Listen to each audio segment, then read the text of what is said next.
Hello students, कैसे हो आप लोग। उम्मीद करते हैं बहुत अच्छे होंगे और अच्छे से अपनी तैयारी कर रहे होंगे।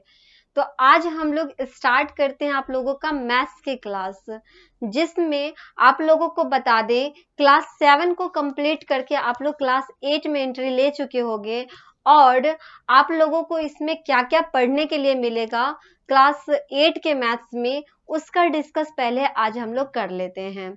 ठीक है, पहले जितने भी कंटेंट है आप लोगों को पढ़ने के लिए क्लास 8 में, उसका डिस्कस करने के बाद ही हम लोग क्या करेंगे, एक एक चैप्टर करके कंप्लीट कर लेंगे।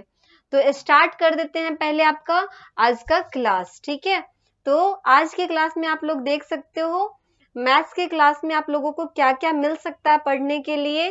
क्लास 8 में कौन कौन से चैप्टर आप लोगों को पढ़ना है, उसके बारे में पहले आज हम लोग डिस्कस करने वाले हैं। तो यहाँ से आप लोग का होता है क्लास स्टार्ट। जैसे यहाँ पे आप देखो कंटेंट के बारे में टोटल दे रखा है। टोटल अगर आप चैप्टर देखना चाहोगे तो टोटल चैप्टर आपका 13 चैप्टर है। ठीक है, टोटल आपका 13 चैप्टर है और 13 चैप्टर तक कंप्लीट आप लोगों को कर लेना है। ठीक है, अब हमें देखना है कि कौन कौन सा चैप्टर इसमें आप लोगों को पढ़ना है। चैप्टर नंबर फर्स्ट की बात कर ले तो चैप्टर नंबर फर्स्ट आपका है रेशनल नंबर।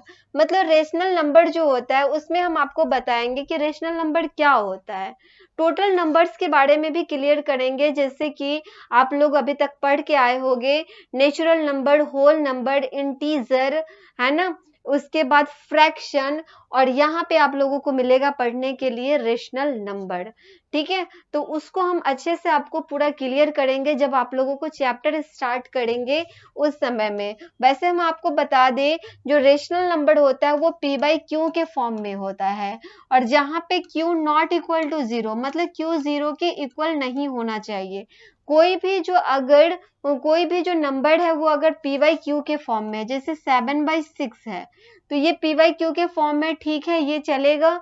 लेकिन अगर इसी जगह पे 7/0 नहीं होना चाहिए, मतलब क्यू का जो वैल्यू होना चाहिए वो 0 नहीं होना चाहिए। ठीक है, तो उसको हम लोग क्या कह देंगे, रेशनल नंबर कह देंगे। तो इसको क्लियर करा देंगे आप लोग का फर्स्ट नंबर चैप्टर में। उसके बाद आते हैं हम लोग सेकंड नंबर चैप्टर पे। सेकंड नंबर जो आप लोग का चैप्टर है उसमें आप लोगों को पढ़ने के लिए मिलेगा एक्सपोनेंट्स एंड पावर। मतलब किसी भी चीज के पावर जो होता है उसको पावर फाइंड करना बताएंगे। साथ में अगर पावर से रिलेटेड क्वेश्चन होगा, जैसे उसको मल्टीप्लाई करना हो या ऐड करना हो, उससे रिलेटेड भी हम आप लोगों को बताएंगे। जैसे 2 के पावर में 3 है तो इसका वैल्यू कितना हो जाएगा। 2 के पावर में 3 है तो इसका वैल्यू कितना होता है। तो इसके वैल्यू को फाइंड करने के लिए 2 के पावर 3, इसका मतलब 2 को यहाँ पे 2 इंटू 2 इंटू 2 करना पड़ेगा। करने के बाद 2 2 से 4 4 2 से कितना हो गया, 8 होगा। तो इस टाइप से आपसे क्वेश्चन पूछा जाएगा और इसको सॉल्व करने के तरीके को हम आप लोगों को सेकंड नंबर चैप्टर में बताने वाले हैं। नेक्स्ट अगर हम बात करें किसकी, तो नेक्स्ट आपका थर्ड नंबर चैप्टर है। और थर्ड नंबर चैप्टर क्या है, स्क्वायर्स एंड स्क्वायर रूट्स। मतलब हम इसमें आप लोगों को स्क्वायर निकालना बताएंगे, किस तरह से आपको स्क्वायर फाइंड करना है। साथ ही आपको स्क्वायर रूट भी फाइंड करना बताएंगे। स्क्वायर क्या होता है, जैसे किसी के भी पावर में 2 होना। किसी के पावर में अगर 2 है, जैसे 5 है, 5 के पावर में 2 है, तो यहाँ पे ये क्या हो जाता है, 5 को 5 से मल्टीप्लाई करना होता है। तो 5 5 से कितना हो गया, 25 हो गया। ठीक है, तो हम इस तरह से क्या करते हैं, स्क्वायर को फाइंड करते हैं। उसी जगह क्या होता है, स्क्वायर रूट होता है। तो स्क्वायर रूट कैसे होगा, आपको इस तरह से दिया होगा क्वेश्चन में, रूट के अंडर 25 है। रूट के अंडर क्या है, 25 है। तो 25 को आपसे कहेगा कि इसका कितना हो जाएगा स्क्वायर रूट। तो ये 25 जो है किसका स्क्वायर रूट है, ये 5 का स्क्वायर रूट है। तो ये भी क्लियर करेंगे हम जब आप लोगों को चैप्टर स्टार्ट कर देंगे, चैप्टर नंबर 3 उस टाइम में। क्लियर है। आगे की तरफ अगर हम बढ़े तो 3 चैप्टर हो गया। नेक्स्ट आपको चैप्टर मिलेगा 4 नंबर चैप्टर, जिसमें हम आपको क्यूब्स एंड क्यूब्स रूट बताएंगे। अब क्यूब्स क्या होता है, तो किसी भी नंबर के पावर में क्यूब होना मतलब 3। ठीक है, अभी तक में पावर में 2 था, अब यहाँ पे क्या होगा, पावर में 3 हो जाएगा। जैसे 5 के पावर में आपको 3 दे रखा होगा, फिर कहेगा कि 5 के पावर में 3 जो है इसका वैल्यू कितना हो जाएगा। तो इसको लिखने के लिए क्या करेंगे, 5 को मल्टीप्लाई करेंगे फिर 5 से, फिर 5 को मल्टीप्लाई करेंगे 5 से, मतलब 3 टाइम्स तक इसको मल्टीप्लाई करते जाएंगे। 5 इंटू 5 इंटू 5 कर देंगे। अब 5 5 जो 25, 25 5 जो कितना हो गया, तो ये हो जाता है 125 होता है। कितना हो जाता है? 125 हो गया। ठीक है, 100 क्या हो गया? 25 हो गया। तो इसी तरह आपसे पूछा जाएगा क्यूब रूट। जैसे आपसे कहेगा 216 जो है वो किसका क्यूब रूट है, और क्यूब रूट पे यहाँ पे 3 दे देगा। स्क्वायर रूट में 2 नहीं रखा रहेगा, लेकिन यहाँ पे क्यूब रूट का क्वेश्चन जब भी होगा तो इस तरह से आपसे पूछा जाएगा। यहाँ पे 3 टाइप का साइन दिया होगा, जिससे आपको समझ लेना है कि ये क्यूब रूट का क्वेश्चन है। ठीक है, तो आपसे कहेगा 216 जो है वो किसका क्यूब है, तो ये जो क्यूब रूट है वो किसका है? वो 6 का है। ठीक है, तो इसको भी हम आप लोगों को 4 नंबर चैप्टर में क्लियर कर देंगे। बढ़ते हैं नेक्स्ट की तरफ। नेक्स्ट आपका जो चैप्टर होगा वो 5 नंबर चैप्टर होगा, जिसमें हम आप लोगों को अलजेब्रिक एक्सप्रेशन एंड आइडेंटिटीज बताएंगे। मतलब अलजेब्रा से रिलेटेड जितना भी क्वेश्चन होगा, जैसे a प्लस बी का होल स्क्वायर निकालना, a माइनस बी का होल स्क्वायर निकालना, साथ ही ए स्क्वायर प्लस बी स्क्वायर, जो भी उससे रिलेटेड क्वेश्चन होगा उसको हम इसमें सॉल्व करना आपको बता देंगे। उसके बाद नेक्स्ट चैप्टर होता है फैक्टराइजेशन, मतलब फैक्टर निकालना भी बताएंगे आपको कि कैसे आपको फैक्टराइज करना है। अभी तक आप लोगों ने सीखा होगा फैक्टराइज करना, जैसे 16 है तो इसको फैक्टराइज करना होगा, तो हम इस तरह से करेंगे। 2 8 जा 16 हुआ, 2 2 जा 4 हो गया, फिर 2 2 जा यहाँ पे सॉरी 2 4 जा 8 हो गया, यहाँ पे 2 2 जा 4 हो गया, 2 1 जा 2 हो गया। तो इसका फैक्टराइजेशन कितना हो गया? 2 इंटू 2 इंटू 2 इंटू क्या हो गया? 2 हो गया। तो इस तरह से भी हम इसको आपको फैक्टराइज करना बताएंगे आपका 6 नंबर चैप्टर में। ठीक है, उसके बाद अगर हम बात करें किसकी? 7 नंबर चैप्टर की। 7 नंबर चैप्टर है जिसमें आप लोगों को पढ़ना है linear equation in one variable, मतलब लीनियर इक्वेशन के बारे में बताएंगे कि वन वेरिएबल का लीनियर इक्वेशन कैसे होगा।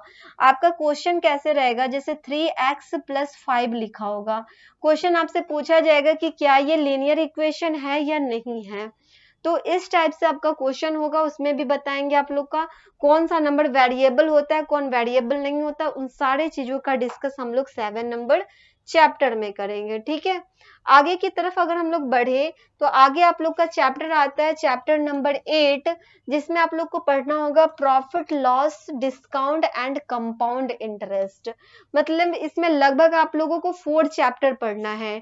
8 नंबर चैप्टर है ना, जिसमें आपको 4 चीज पढ़ना होगा। प्रॉफिट लॉस पढ़ाएंगे, डिस्काउंट पढ़ाएंगे, उसके बाद कंपाउंड इंटरेस्ट भी बताएंगे। कहाँ पे प्रॉफिट होता है, कहाँ पे लॉस होता है, कहाँ पे हम लोग कंपाउंड इंटरेस्ट निकालते हैं, डिस्काउंट कैसे निकालते हैं, उन सारे चीजों का डिस्कस हम लोग 8 नंबर चैप्टर में करेंगे। 9 नंबर चैप्टर है आप लोग का अंडरस्टैंडिंग क्वाड्रिलेटरल, मतलब जो क्वाड्रिलेटरल होता है, जैसे ये क्या है, क्वाड्रिलेटरल फॉर्म में है, इसके बारे में पूरा डिस्कस करेंगे कि इसका एंगल कितना होता है, इसमें जो क्या बोलते हैं इसको, डायगोनल कितना होता है, इन सारे चीजों का डिस्कस करेंगे। इसके प्रॉपर्टीज को भी हम आप लोगों को 9 नंबर चैप्टर में आपका क्लियर कर देंगे। उसके बाद बात करें किसकी, तो नेक्स्ट आप लोग का चैप्टर आता है 10 नंबर चैप्टर, जिसमें आप लोग को बताएंगे area of triangles and parallelogram, मतलब ट्रायंगल्स जो होता है उसका एरिया किस तरफ से फाइंड करना है, उसके बाद जो पैरेललोग्राम होता है उसका एरिया कैसे फाइंड करेंगे। जैसे ये एक ट्रायंगल है, ठीक है, इसमें आपको क्या किया जाएगा, साइड दे दिया जाएगा, जैसे यहाँ 2 सेंटीमीटर दे दिया, 5 सेंटीमीटर दे दिया और 7 सेंटीमीटर दे दिया। अब इसका कहेगा आपको बताओ इसका ट्रायंगल का हम एरिया कैसे फाइंड करेंगे, तो इसके बारे में भी हम आप लोगों को डिस्कस करेंगे, बताएंगे कैसे फाइंड करना है। चाहे पैरेललोग्राम होता है उसका किस तरह से फाइंड करेंगे एरिया, उसके बारे में भी हम आप लोगों को डिस्कस करके बता देंगे। कितने नंबर चैप्टर में, तो चैप्टर नंबर आप लोगों का हो जाएगा 10। ठीक है, 10 नंबर चैप्टर में बताएंगे। उसके बाद चैप्टर आपका आता है 11 नंबर चैप्टर, जिसमें आपको पढ़ना होगा सरफेस एरिया एंड वॉल्यूम, मतलब किसी भी चीज का जो सरफेस एरिया होता है वो किस तरह फाइंड करेंगे एंड वॉल्यूम कैसे फाइंड करेंगे। ठीक है, जैसे क्यूब होता है तो क्यूब जो होता है उसका जो वॉल्यूम होता है वो क्या होता है, a के पावर क्यूब होता है। तो वो भी हम आपको सिखाएंगे कि किस तरह से आपको इसका वॉल्यूम फाइंड करना है। ठीक है, तो ये आपका हो जाएगा 11 नंबर चैप्टर में मिलेगा, उसमें भी बता देंगे। आगे की बात करें तो 12 नंबर चैप्टर है। 12 नंबर चैप्टर में हम आप लोगों को स्टैटिक्स बताएंगे। स्टैटिक्स से रिलेटेड जितना क्वेश्चन होगा उसका क्लियर हम लोग कर लेंगे 12 नंबर चैप्टर में। और लास्ट चैप्टर आपका आता है 13 नंबर चैप्टर, जिसमें इंट्रोडक्शन ऑफ ग्राफ, मतलब ग्राफ से रिलेटेड आपको क्वेश्चन होगा, चाहे उससे रिलेटेड आपका इंट्रोडक्शन होगा, उसका डिस्कस हम लोग कर लेंगे 13 नंबर चैप्टर में। तो लगभग टोटल आपका जो चैप्टर है वो 13 चैप्टर है, और सबको क्या करेंगे, एक एक करके हम लोग कंप्लीट करने वाले हैं। और उसके बाद अगर बात कर ले तो बीच में आप लोग को रिवीजन टेस्ट पेपर भी दे रखा है। जैसे अगर आप तीनों चैप्टर यहाँ पे कंप्लीट कर लेते हो, rational number, exponent and square, तो ये तीनों चैप्टर से रिलेटेड आपका क्वेश्चन मिल जाएगा किसमें, तो आपको रिवीजन टेस्ट पेपर में आपको इसका क्वेश्चन मिल जाएगा इससे रिलेटेड। उसके बाद अगर बात करें तो रिवीजन टेस्ट पेपर 2 है, जिसमें आपको इन चारों चैप्टर से रिलेटेड क्वेश्चन मिल जाएगा। तो इस तरह से अगर आपको रिवीजन भी करना होगा तो बीच बीच में आप टेस्ट पेपर दे करके रिवीजन कर सकते हो, अगर आपको कोई भी चैप्टर से रिलेटेड रिवीजन करना हो तो। ठीक है, साथ में आपको मॉडल टेस्ट पेपर भी दे रखा है। मॉडल टेस्ट पेपर में थोड़ा सा टफ क्वेश्चन होता है, लेकिन आप उसको भी क्या कर सकते हो, सॉल्व करके चेक कर सकते हो। इस तरह से आपको लगभग जो रिवीजन टेस्ट पेपर है वो आपको 4 रिवीजन टेस्ट पेपर है, और टोटल को आपको क्या करना है, खुद से सॉल्व करना होगा। जिसको आप पढ़ चुके होगे उससे रिलेटेड ही आपको इसमें क्वेश्चन पूछा जाएगा। ठीक है, तो इसके प्रैक्टिस के लिए आप क्या कर सकते हो, रिवीजन कर सकते हो। उसके बाद मॉडल टेस्ट पेपर भी आप बना सकते हो। लास्ट में आपको क्या होगा, आंसर दे रखा होगा, मतलब जो भी क्वेश्चन से प्रॉब्लम हो उससे आप क्या कर सकते हो, आंसर से मिला सकते हो। तो ये हो जाएगा टोटल। तो टोटल यही आप देख सकते हो, टोटल इतना ही चैप्टर आप लोगों को पढ़ना है, 13 चैप्टर, जिसको क्या करेंगे, एक एक करके हम लोग कंप्लीट कर लेंगे। ठीक है, तो हम लोग स्टार्ट करेंगे चैप्टर नंबर 1 से, और उसको स्टार्ट करेंगे नेक्स्ट क्लास में। ठीक है, नेक्स्ट क्लास में स्टार्ट करेंगे रेशनल नंबर से, और उसको अच्छे से पूरा क्लियर करके हम आप लोगों को बताने वाले हैं। ठीक है, फिर मिलते हैं नेक्स्ट क्लास में, तब तक के लिए रिविजन करते रहो, प्रैक्टिस करते रहो, अच्छे से आप लोग तैयारी करते रहो। Okay bye, thank you.